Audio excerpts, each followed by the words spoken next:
Most of what I'm sharing is not from a place of judgment. Whatever I'm going to share with you is usually, number one, based on scriptural principles. Number two, based on scientific facts. And the last is statistical facts.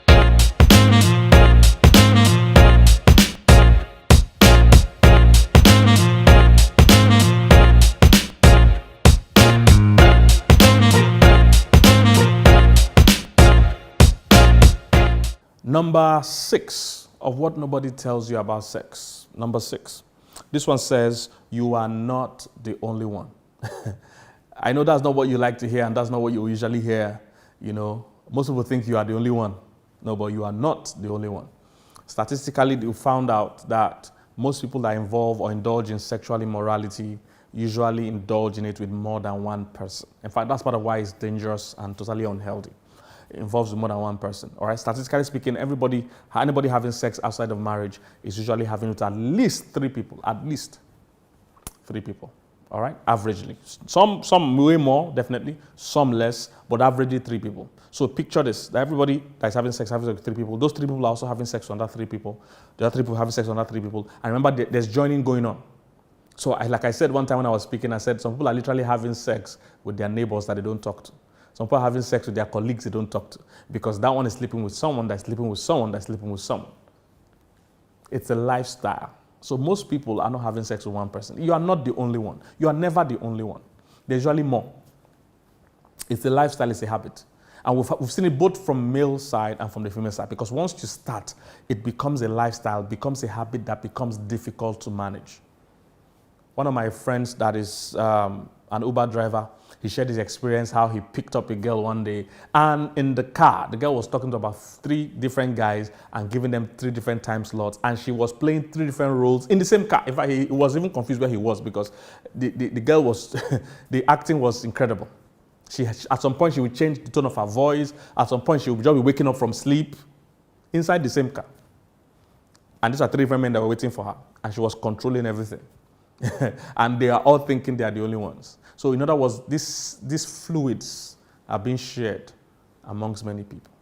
You are never the only one. You need to know that. You are never the only one. All right? That's point number 6.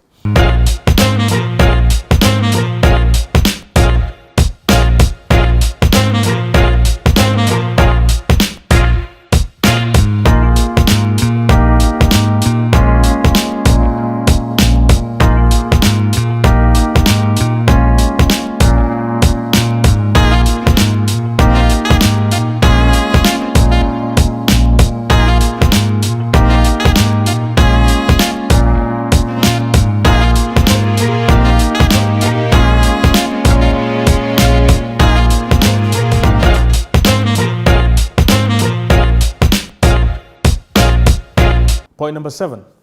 This one is, everyone is not doing it.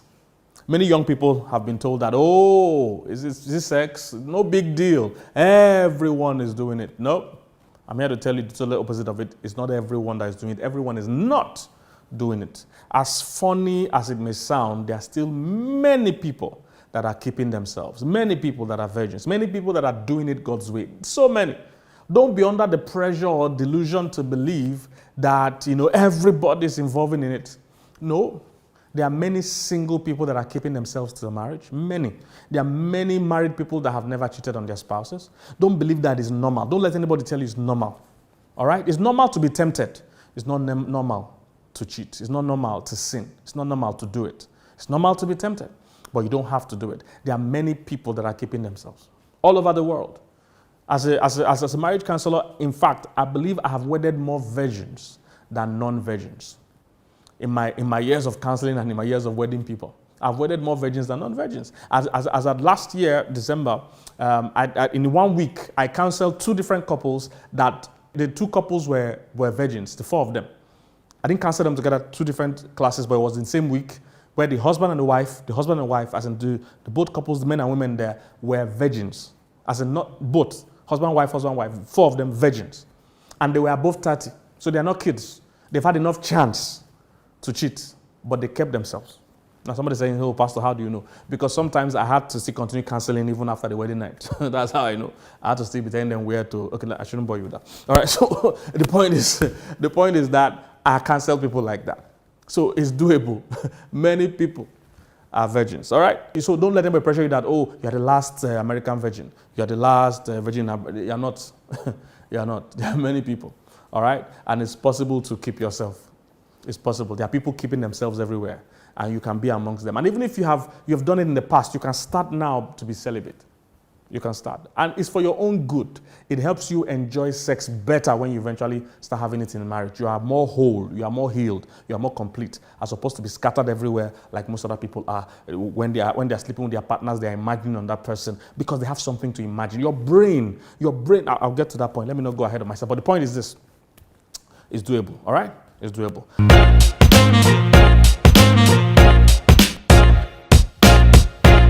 Point number 8 of what nobody tells you about sex is that celibacy doesn't start from the body. Celibacy doesn't start from the body. Many people, when they're saying, oh, I'm celibate, they are just saying, okay, you know what? I'm not going to physically indulge in sex, but I'm going to mentally express myself. No. When God is talking about sexual purity, He's not just talking about your body alone. You need to understand that God is not somebody wicked trying to keep you away from having fun. He's trying to protect you so that you remain whole for where you are going.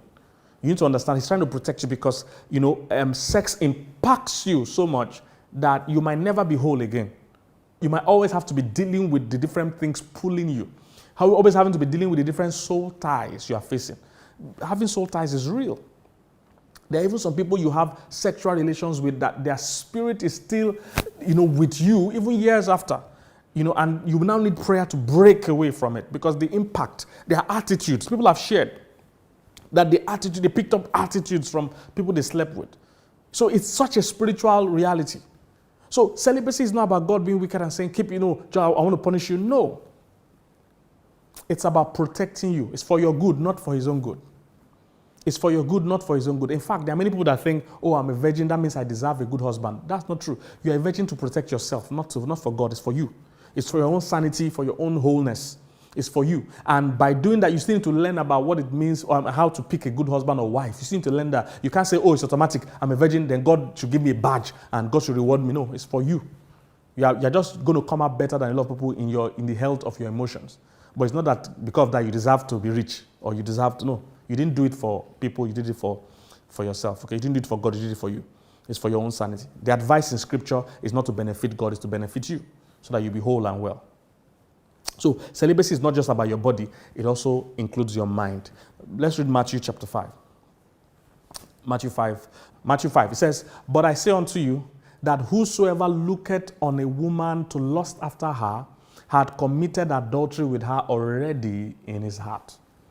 Do you understand? God is saying, look, staying sexually pure is not just about saying I won't do anything physically.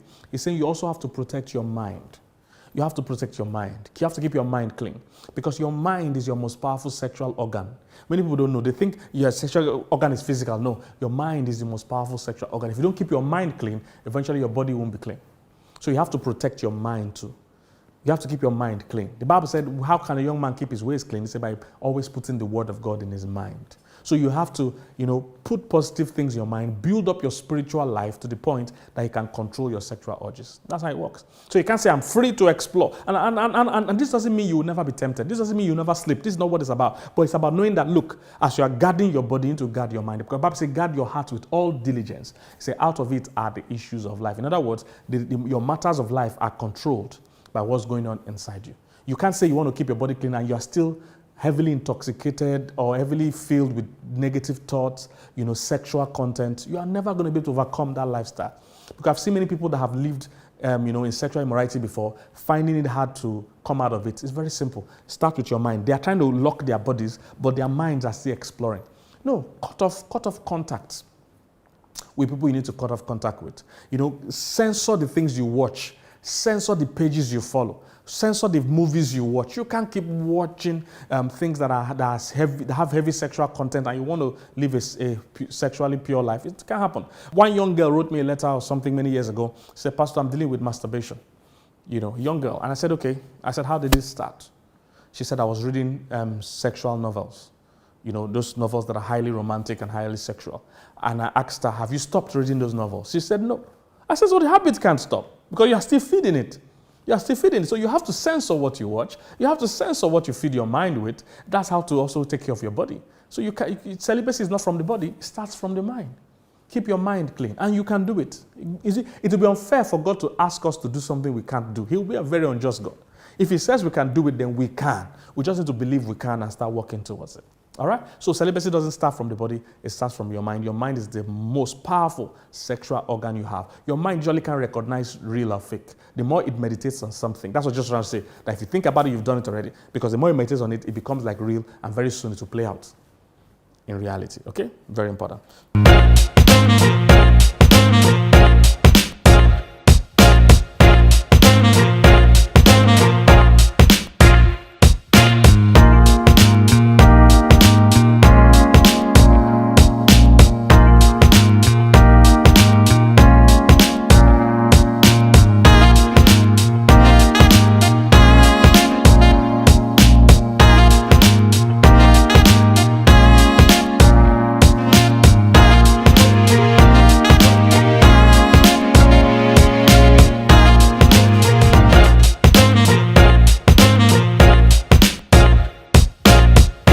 Point number 9 of what nobody tells you about sex. Very important. I hope you have subscribed to my YouTube channel already and share this to somebody. They will bless them. Number 9.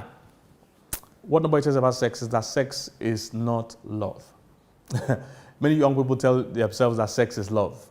Most time when a boy wants to sleep with a girl, he'll say, if you love me, you will sleep with me. Sex is not love. Sex is not love. Don't ever fool yourself. There's no link. And this happens to women more because women generally will not give their bodies to someone that they are not emotionally connected to. So because of the height of desire to give love, to show love, they go ahead and give their bodies. Sex is not love. Sex is not love. Don't ever sleep with someone in the name of love if you are not married. If they love you, they will wait for you. Love is more exhibited by self-control than lack of self-control. All right, if they love you, they will wait. Sex is not love. Very important. Sex is not love. If sex was love, all the prostitutes would be in love today. All the prostitutes would be in love today. Sex is not love. Sex is not love, especially for the guys, because guys, their sexual desire is not connected to their emotions. So a man can be sleeping around and not like anybody else, not even like the person. But for women, most times, when they give themselves sexually, they have also given themselves first emotionally. So it's really more painful on their part. Sex is not love. As a matter of fact, I advise people, if you're single, it's better to remove sex from the table so that you will build intimacy, because sex doesn't build intimacy. It is intimacy that builds sex. Sex doesn't build intimacy. It is intimacy that builds sex. In other words, if we remove sex from the table, it gives us time to know each other. It gives us the room to develop friendship, to develop real intimacy. Because the moment you introduce sex, it has a way of changing everything. When you call that guy and say, oh, I want to see you, he's thinking of sex. But you see, if there's no sex on the table, he will see you as a person. He will connect with you for real as a person. So sex doesn't build intimacy. It's intimacy that builds sex. Most people that are not married don't know that. When you're married, you'll find out that it's the level of friendship and intimacy you have with your wife or husband that makes the sex enjoyable. It's not the other way around. Because anybody can have sex. People sleep with prostitutes every day. People sleep with just anybody they meet on the road every day. But when there's real intimacy, the sex becomes interesting. You see, marital sex is quite different from the sex single people have. You know, sex has been overhyped for single people. They've watched movies. They see people breaking plates, jumping on the cooker. That's not marital sex. Those ones are being acted. There's a movie crew there, just like in my studio now. There's a movie crew, there's lights, there's cameramen. That's how those ones are. It's not real. They are tearing their clothes, breaking their plates. Nobody's breaking their plates. If you work hard to buy those plates, you can't break them. Trust me. So this is what single people watch. So they're thinking, if I get married, or let me just, no. For marital sex, it's intimacy. Because remember, you're going to sleep with this person for the rest of your life. 40 years, 30 years, 20 years. It's intimacy that builds sex. At that stage, it's not sex that builds intimacy. So sex is not love. Sex is not love.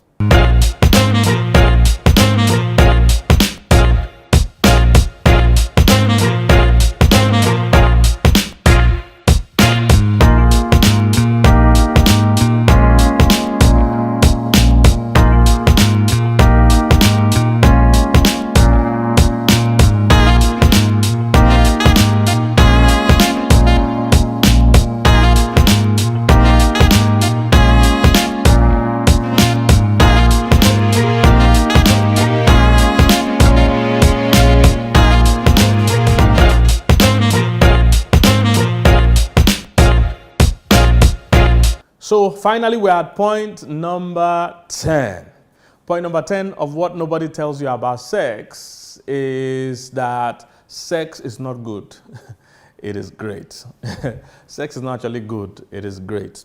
Everything God has made is beautiful. It's great. It has so many, blessings to it. It only becomes bad when it is perverted. So sex is not just merely good. It is great, and it's meant to be great. And all these things we are sharing is to help you enjoy the true meaning and true essence of sex. Sex is great. It has health benefits. It has bonding benefits. It brings, a family together. It brings children. Sex is great.